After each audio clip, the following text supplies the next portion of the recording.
And my first time entrepreneurs, this is something that you really need to think about as you get into starting your business and recognizing when you need to pivot. That was one of those things that I had to learn. When things are not working the way that they should work, you keep doing the same thing and you're getting the same results and you're not getting anywhere, then you have to know that you'll need to pivot. And some of us get so sold on where we are and we think we're giving up if we pivot, and that's just not true. And so we get sold on the vision, not understanding that you could still reach that vision, you could still get to your destination, you just might have to take a detour.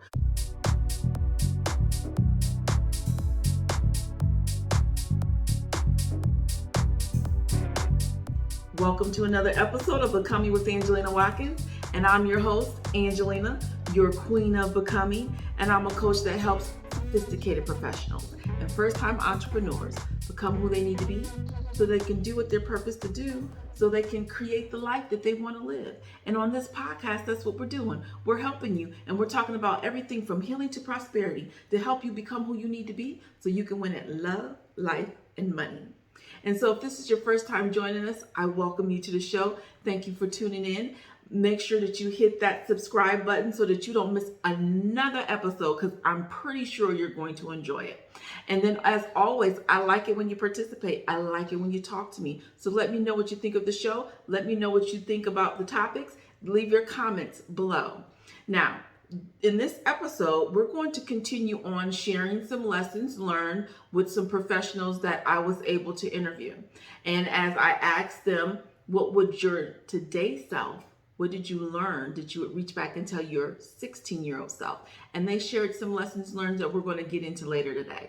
But before we do that, we're going to talk about my thought prompt of today. But I want to say happy anniversary to my husband, you all. Yes, we have reached 5 years. And that's a milestone, because there's a lot of people who don't even reach a year. But we have reached 5 years. And my anniversary episode for the podcast, my birthday, and my anniversary with my husband, it's all within a week. And so I just wanted to take this time because he tunes in every Thursday. Bless his heart. He supports me. Okay, you all, if I get only one view, I know it's my husband. But so I just thank him for always being supportive of cheering me on in doing this podcast and giving me the time that I need to try to improve it and make it successful and bring you all what I bring you every Thursday. And so happy anniversary to you, James Watkins. I love you. Now, let's get into my thought prompt. My thought prompt comes from, I was driving today and I was just thinking, because I was going to go get something to eat at Chipotle, and there's this Asian restaurant next to Chipotle that during the pandemic, it had been closed and it never reopened. It probably didn't reopen again to maybe up until a few months ago. And so it just got me to thinking about the fact that for at least a couple of years, this business was closed down. And what made it not pivot during the pandemic? And that's my thought prompt. My thought prompt is about knowing when to pivot in your business, because the pandemic hit a lot of businesses. And I was looking it up, and restaurants alone, there were 26,100 total closures. That was the number back in 2020. And they say that 60% of those restaurants permanently closed down. Then there were shopping and retail, where there was like 26,119, and 48% of them closed down permanently. But it really got me thinking about the restaurants and the fact that, you know, in a restaurant, they couldn't pivot. This was a buffet. But even as a buffet, at some point in time, could you not have been like any of the other Asian restaurants where you allowed the people to come and do takeout? And it just got me thinking about so many people and my first time entrepreneurs. This is something that you really need to think about as you get into starting your business and recognizing when you need to pivot. That was one of those things that I had to learn. When things are not working the way that they should work, you keep doing the same thing and you're getting the same results and you're not getting anywhere, then you have to know that you'll need to pivot. And some of us get so sold on where we are and we think we're giving up if we pivot, and that's just not true. And so we get sold on the vision, not understanding that you could still reach that vision, you could still get to your destination. You just might have to take a detour or just take a whole nother route totally. And we're not willing to do something different and pivot in our business to make it work. You got to know when to pivot. Like, if you are reached a level in your business where it's kind of plateaued, you're not able to scale, you're not growing, you're just kind of stabilized. You're still making money, but you're not getting in where you really want to be. You'll have to look at your business and say, where do I need to pivot? Because because whatever you're doing only got you to the level that you're at. And now you're going to have to kick it up a notch. You're going to have to shift it into a different gear so you can get to another level in your business. And so you've got to pivot. And the pivot may just be a small pivot. The pivot might be you adding additional stream of income. Maybe it's a different course or a book or some merchandise that you add to your product portfolio, right? It doesn't mean that you won't sell what you've already been selling, but now you're going to sell something else in order to help you increase your revenue. It might mean that you might have to market differently. Maybe you need to pivot in your market. Maybe you've been doing organic marketing and it's worked well, but you're not able to grow as fast as you would if you were to do paid ads or paid sponsorships. And so you just got to be willing to look at where you are and evaluate your business and know when it's time to do something different and not be afraid to do something different. It's not you giving up on your dream, and it's not that your dream is not going to come true. You just have to be willing to be flexible and take a different path. Okay? So just think about that, pivoting. And also in life.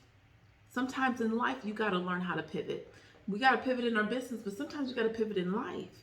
If you are not where you want to be, then you're going to have to change some things in order to get what you want.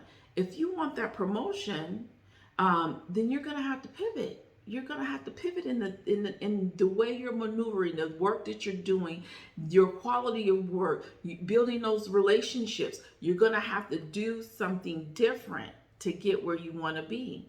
In your financial life, you're going to have to pivot. If you're not making the money that you want to make, then you're going to have to do something different and pivot in your activities, pivot in how you're saving, pivot in what you're earning. Maybe you need to get another job. And maybe you need to pivot into a totally different career because where you're at is not satisfying and it's not giving you what you think you deserve, and you're not able to really utilize your skills. You just have to be willing to be flexible in life. And a lot of us have a hard time because we're not flexible. We're not willing to pivot. We're not willing to do something different to get something different. So you're going to have to do something different. Okay? Now, let's get into today's lessons learned. Again, I have interviewed some professionals over time, and one of my questions to them is always, what did you learn that you today would reach back and tell the 16-year-old you? And they've given some great advice that I now want to share with you. So let's get into it. I would tell 16-year-old Z to trust your intuition. Trust your intuition more. That's what I would say. Because more often than not, it's right.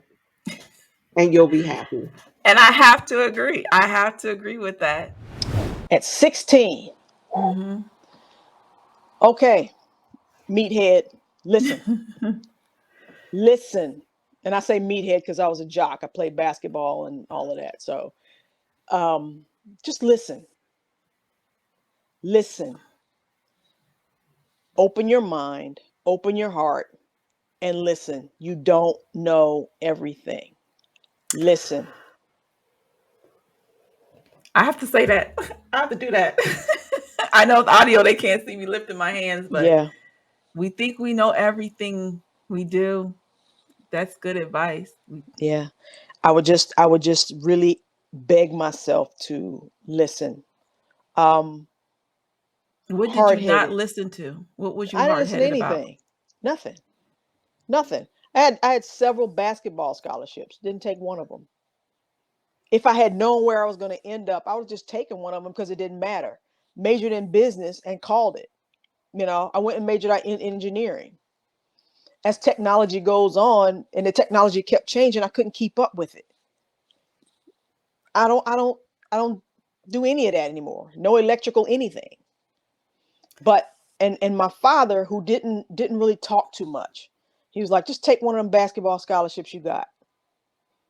And I'm like, no, none of these schools have engineering. They're all liberal arts. He's like, all right. That's stupid, but okay. So he just kind of let you go, let you make your own mistakes. Which I'm grateful for, because I have learned a lot in my mistakes. I've bumped my head a lot, more than I care to talk about, but I've learned to listen. That is a great question. I would say that something I used to hear a long time ago was there is no testimony without a test. And so whatever we go through in life, whether we're 16 or 60, sometimes the situation that we're going through may not even be for you. It may be for somebody else, so push through it, live through it, grow through it, and, be that person that you needed when you were going through whatever it is that you are going through, whether it's financial or anything else. Keep on living. My grandma used to say that all the time. Just keep on living. I would tell myself it's okay to disagree with people about your decisions, because a lot of times you want to make everybody else happy. You want to people please everyone, but it's okay to disagree. It's okay to choose yourself, because a lot of times we don't choose ourselves. We choose other people, again, going back to that people pleasing, but it's okay to disagree with people, and it's okay to choose yourself. Spend some time finding you. Ooh, especially at 16. At 16 was really the time where I literally did anything and everything trying to fit in, trying to figure out where I belong. And that set me on a road of doing that for years and not really fitting in, which ultimately always made me stand out and always made me want to isolate myself and not be a part of groups and crowds, because I always felt like the oddball out. Or it led me on a path of self-destructive behavior because I spent so much time doing things that I thought would make me cool that really didn't. I wish I would have spent more time then understanding who I was and really thinking about who I was going to be in the future, and beginning to visualize myself in that role then, so that I could start taking steps then to become who I was meant to be.